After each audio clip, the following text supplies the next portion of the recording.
గంపోలు jail నుంచి మాజీ మంత్రి సీదిరి అప్పలరాజు విడుదలయ్యారు. మేం తినేది దొంగ సొమ్మే, మాకు ఉంటుంది పౌరుషం.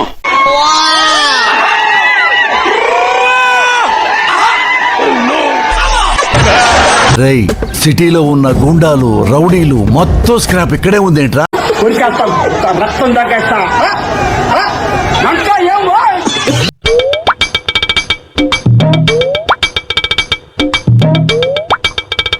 మోస్ట్ ఎంటర్టైన్మెంట్ ఫీల్ అవుతున్నాడు.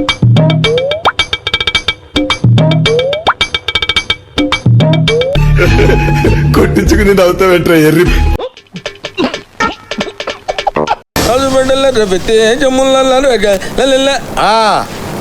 ఏను గంబారి రెడీయా? భారీగా ఉంటుందని తేలేస్తారు. పోనీ ఒంటేనే రెడీగా ఉందా? ఒంటికి ఒంట్లో బాగోలేదు సార్. బెయిల్ మీద రిలీజ్ అయ్యారు. ఆయన నేరుగా చూస్తే కనుక తిన్నగా మాజీ మంత్రి ధర్మాన ప్రసాదరావు నివాసానికి ఆయన కలిసేందుకు విచ్చేస్తున్నారు. అయ్యా లోపలంతా అంత సవ్యంగానే జరిగింది.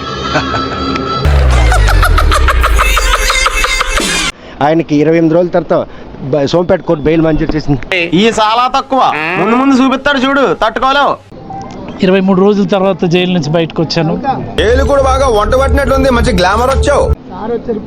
మా కార్యకర్తలు నాయకులు అందరూ కూడా ఆహ్వానం పలకడానికి రావటం, వెళ్తే మందు బిర్యానీ పొట్టలేస్తారని.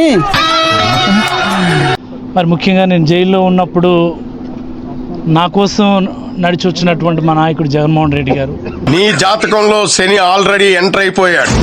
ప్రభుత్వం ఒక తప్పుడు నిర్ణయం తీసుకొని కక్షపూరితంగా పెట్టినటువంటి కేసు వల్ల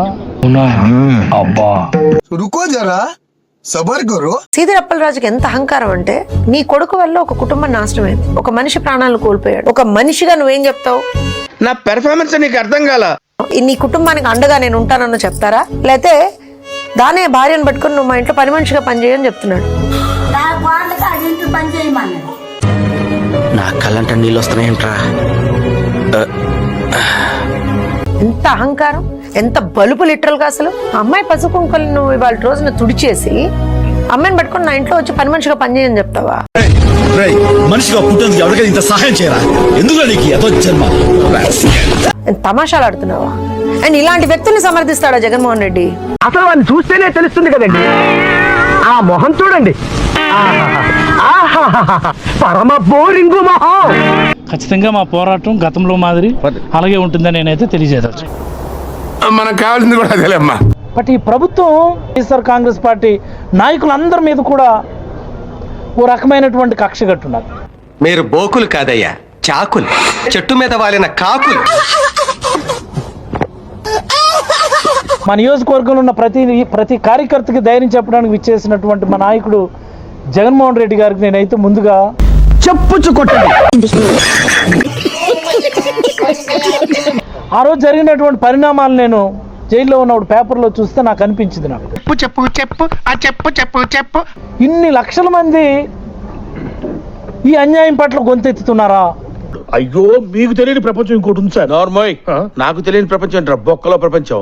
ఇన్ని లక్షల మంది ఈ అన్యాయం పట్ల కదిలి వచ్చారా? కోడితే గోడకు పిడకలా కతుక్కుంటాం. ముఖ్యంగా నా కొడుకుని సైతం ముక్కుపచ్చలారన్నటువంటి, చూడరా, కన్న తండ్రి కన్నా ఎక్కువ బాధపడుతున్నాడు. బుద్ధిలోడు వాడే అన్న. జైల్లో పెట్టారే నాకు కానీ నా కొడుకు కానీ. నేనేం తప్పు చేశాను నేను అని నిన్ను కక్షపూరితంగా పెట్టడం అన్నటువంటిది ఇది ఈ రాష్ట్రంలోనే ఒక పెద్ద ఉద్యమం క్రియేట్ చేసేటటువంటి అవకాశం ఉందని చెప్పి నాకు 2వ రోజు వచ్చి నాకు ధైర్యం చెప్పారు. కాబోయే సూపర్ స్టార్ ని అరెస్ట్ చేశారు కదా, ఇక ఈ ఆంధ్రప్రదేశ్ దద్దరిల్లిపోతుంది. చూడండి, ఏం జరిగినా నే బాధ్యుని కాదు.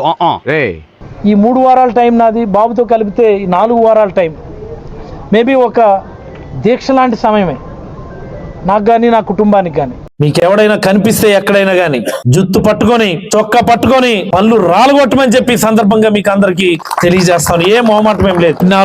చంద్రబాబు గారు గుర్తుపెట్టుకోవాల్సిన విషయం ఒకటే, వైఎస్ఆర్ కాంగ్రెస్ పార్టీకి మరి మంచి రోజులు వచ్చినట్టే మనం భావించాలి.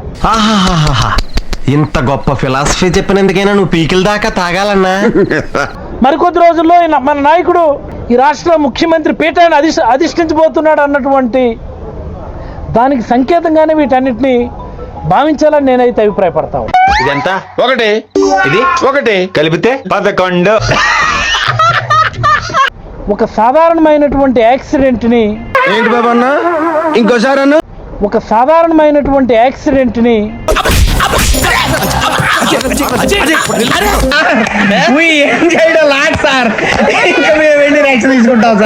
Like, share and subscribe to